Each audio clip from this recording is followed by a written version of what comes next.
Vous lancez votre activité et la comptabilité vous fait peur et vous pensez qu'il faut être un expert pour maîtriser la comptabilité. Détrompez-vous, ce n'est pas le cas. Dans cette vidéo, je vais vous présenter comment débuter en comptabilité sans stress grâce à une méthode simple, progressive et adaptée à la compréhension de tout le monde. Alors abonnez-vous si ce n'est pas déjà fait pour recevoir les notifications concernant mes futures vidéos concernant la comptabilité, la gestion et l'entrepreneuriat. Alors voici le plan de la vidéo. Premièrement, je vais vous présenter qu'on n'a pas besoin d'être expert en comptabilité pour comprendre justement la comptabilité. Deuxièmement, je vais vous présenter les premières notions de base à comprendre. Ensuite, je vais vous présenter des outils qui sont indispensables pour s'équiper dès le départ. Et enfin, je vais vous présenter qu'il ne faut pas rester seul sans rien comprendre devant la comptabilité et ne pas hésiter à demander de l'aide. Alors, tout d'abord, il faut accepter qu'on n'a pas besoin d'être expert en comptabilité pour comprendre la comptabilité. En effet, pas besoin d'avoir un diplôme de comptable. Donc, voici une analogie qui vous parlera forcément. Donc, la comptabilité, c'est comme conduire une voiture. Vous n'avez pas besoin d'être mécanicien pour rouler en toute sécurité, mais vous devez connaître les bases. C'est-à-dire freiner, accélérer, regarder les panneaux, etc. En comptabilité, c'est la même chose. Il suffit de connaître les indicateurs clés de base et aussi les principales obligations et comment les suivre. En effet, l'objectif n'est pas d'atteindre la perfection, mais le but est de comprendre les bases essentielles pour gérer une entreprise au quotidien. Ensuite, les premières notions à comprendre en comptabilité sont les suivantes. Il y a 5 notions à comprendre essentiellement. Vous avez tout naturellement le chiffre d'affaires. En tant qu'entrepreneur, le but c'est de réaliser un chiffre d'affaires. Donc le chiffre d'affaires, c'est tout ce que vous facturez à vos clients. Ensuite, vous avez les charges.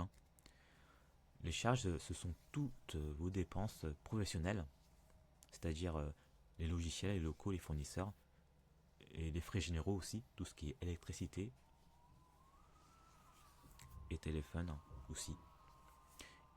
Ensuite, vous avez le bénéfice. Le bénéfice, c'est le chiffre d'affaires moins les charges, c'est-à-dire tout ce que vous devez payer à des fournisseurs. Ensuite, vous avez la trésorerie. La trésorerie, c'est un indicateur très important pour une entreprise. Donc la trésorerie, c'est l'argent réellement disponible sur votre compte bancaire. Donc si vous avez un besoin de financement, pour financer un achat par exemple, vous pouvez mobiliser la trésorerie. Et enfin, vous avez les obligations fiscales à connaître aussi, comme par exemple la TVA, les cotisations sociales, aussi les déclarations de résultats. Voici un exemple d'illustration. Par exemple, si vous vendez un service à 2000 euros, il s'agit de votre chiffre d'affaires. Alors, vous avez en charge 600 euros de logiciel, plus 200 euros de publicité, donc ce qui donne des charges totales à 800 euros. Votre bénéfice, donc, comme on l'a vu précédemment, c'est le chiffre d'affaires moins les charges, ce qui donne 1200 euros. Donc vous avez un bénéfice de 1200 euros. Mais tout de même, il y a une condition à prendre en compte. Si votre client vous paie en retard, vous avez certes un bénéfice comptable de 1200 euros, mais vous n'avez pas de trésorerie réelle. En effet, vous n'avez pas de l'argent disponible sur votre compte bancaire parce que votre client vous paie en retard. C'est la raison pour laquelle il est important de suivre les deux indicateurs clés de votre activité, c'est-à-dire le bénéfice et la trésorerie. Et ensuite, vous devez aussi vous équiper de bons outils. Pour débuter en comptabilité, vous n'avez pas besoin forcément d'un logiciel complexe en comptabilité dès le départ. Vous pouvez aujourd'hui utiliser des outils simples et automatisés pour suivre vos finances sans prise de tête. On peut citer par exemple finta.io. Donc ce logiciel permet d'automatiser vos factures, dépenses et rapprochements bancaires. Vous pouvez aussi utiliser tout simplement Excel ou Google Sheets pour élaborer un tableau de bord de base. Et vous pouvez aussi utiliser des logiciels tout en un qui sont pratiques, hein.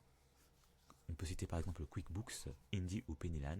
Donc ces logiciels sont très pratiques, hein, notamment si vous voulez gérer votre comptabilité de A à Z d'une manière automatisée. Donc si vous avez un outil qui est adapté à votre activité, cela générera moins d'erreurs, moins de stress et plus de clarté pour vous. Alors, aussi, il y a un conseil très important à prendre en compte, c'est qu'il ne faut pas rester seul face à vos questions, face à vos doutes. En effet, vous pouvez soit suivre une formation courte ou même une mini-formation en ligne pour comprendre les bases en comptabilité. Vous pouvez aussi rejoindre un groupe d'entrepreneurs pour poser vos questions concernant la comptabilité et la gestion de votre entreprise. Vous pouvez aussi faire appel à un expert comptable ou un consultant pour valider vos premiers pas en comptabilité.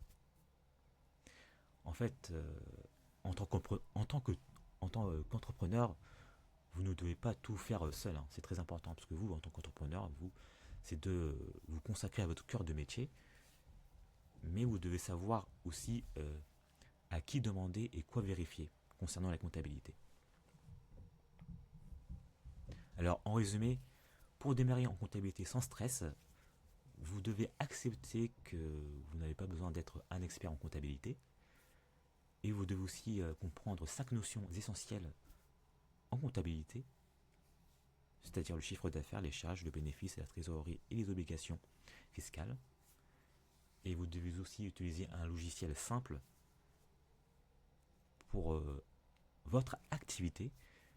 Et vous ne devez pas hésiter non plus à demander de l'aide si besoin, à un expert comptable ou à un consultant.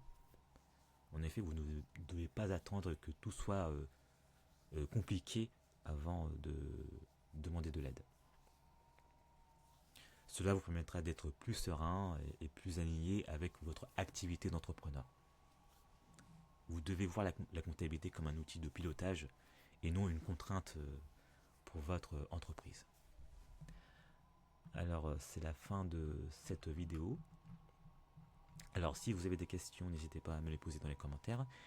Et si vous avez apprécié cette vidéo, n'hésitez pas à liker et à la partager à un entrepreneur qui en aurait besoin.